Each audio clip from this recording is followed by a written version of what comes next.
A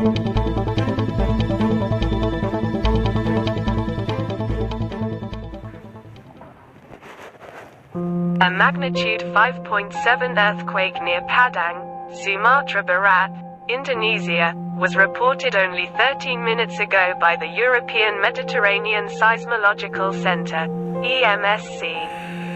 Considered one of the key international agencies that monitor seismic activity worldwide.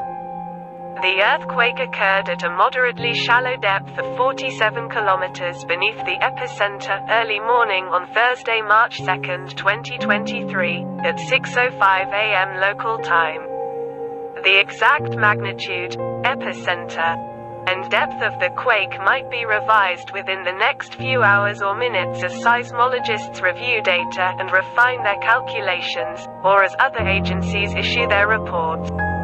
A second report was later issued by the citizen-seismograph network of RaspberryShake, which listed it as a magnitude 5.0 earthquake. A third agency, the German Research Center for Geosciences, GFZ, reported the same quake at magnitude 5.0.